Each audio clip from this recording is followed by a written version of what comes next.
Bonjour Monseigneur Cléda, Bonjour, et merci bonjour. d'avoir accepté l'invitation de RFI en ce jour chargé pour vous. Déjà, j'aimerais vous poser cette question. Quel message est-ce que vous avez délivré lors de votre homélie de Noël? En ce moment où il y a tant de violence, il y a les conflits partout, nous avons besoin de la paix. Et notre Seigneur Jésus-Christ est le prince de la paix. Vous évoquiez, Monseigneur, la violence. Justement, l'année qui s'achève au Cameroun a été marquée par des violences dans les deux provinces anglophones. Comment est-ce que vous réagissez à cela?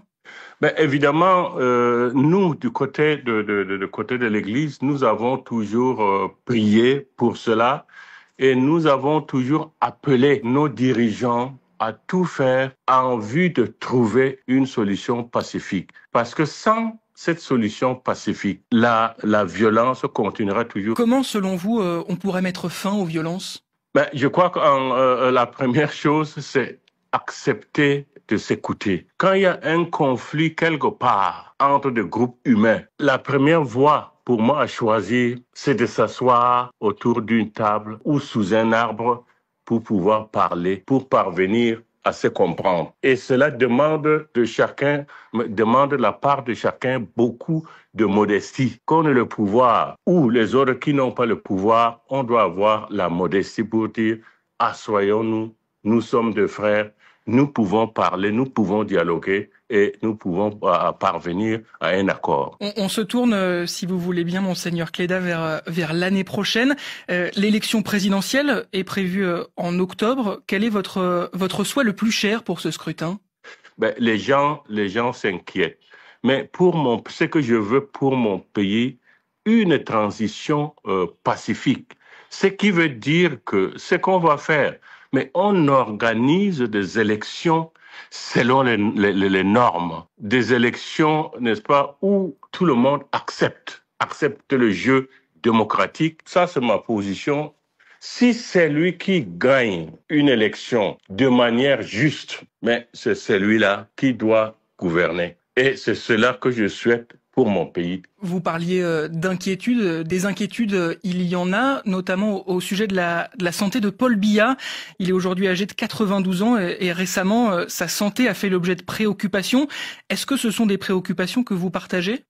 Mais moi, je crois nous sommes des êtres humains. À un moment donné, nous quittons ce monde. Nous ne pouvons pas faire des miracles. Et voilà pourquoi je parle de la transition, n'est-ce pas? Que tout se passe bien et que maintenant, il y a des élections, mais qu'on se prépare, qu'on n'attende pas là, qu'on soit surpris par quelque chose. Il y a justement, Monseigneur Cléda, des hiérarques du parti de Paul Biya, le RDPC, qui l'appellent depuis des mois à se représenter pour cette élection présidentielle prévue en octobre 2025.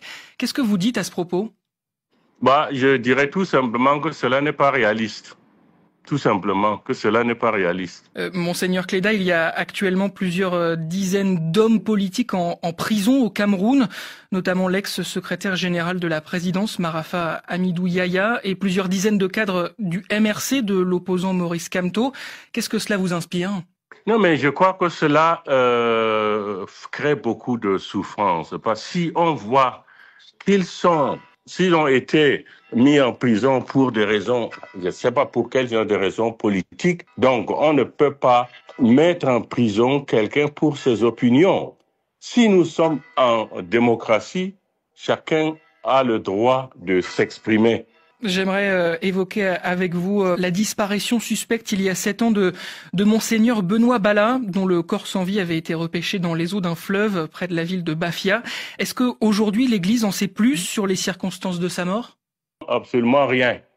Personne ne nous a rien dit. Évidemment, au niveau de la conférence, nous, les évêques, nous avions porté plainte contre l'inconnu, puisqu'on ne connaît pas les assassins. Mais nous, on aurait voulu que la justice camerounaise nous aide, n'est-ce pas, à porter de la lumière sur cette affaire. Mais cela n'a pas prospéré et nous sommes à ce niveau-là. Une dernière question avant de vous quitter, Monseigneur Cléda, et elle est très simple.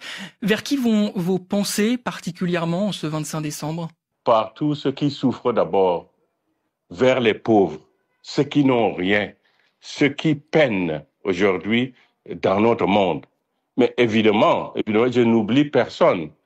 Mais ceux qui croient que la paix est possible, que une vie harmonieuse dans un pays est possible, je pense à tout cela et je prie pour que, n'est-ce pas, partout, qu'il y ait la paix partout. Et le message est passé. Merci beaucoup, Monseigneur Cléda, d'avoir accepté l'invitation de RFI. Merci.